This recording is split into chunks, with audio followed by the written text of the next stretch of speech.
আমার ছেলে আমাকে বলে, বাবা আমার জন্য টেনশন করো না, আমি ভালো আছি, আল্লাহ আমাকে বাঁচাই দিবে। আমিও সে আশায় ছিলাম, কিন্তু আল্লাহর ফায়সালা। আমি সবসময় আল্লাহর উপর সন্তুষ্ট ছিলাম, কখনো আমার ছেলেকে প্রেশার দিতে হয় নাই। সে ক্লাস 6 থেকে ক্লাস 7-এ ফার্স্ট বই ছিল, ফার্স্ট হয়েছে, সর্বোচ্চ নাম্বার পেয়েছে সে।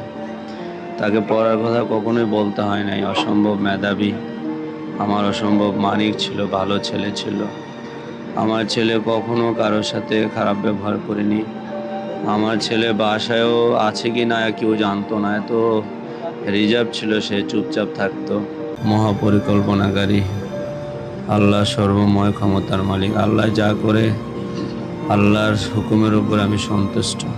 চাই আল্লাহ যেন আমাদের পরিবারকে নাজাতের ফয়সালা করেন। সব দেশবাসীর কাছে আমার এইটাই প্রার্থনা, আমার ছেলের জন্য যেন তারা দোয়া করেন।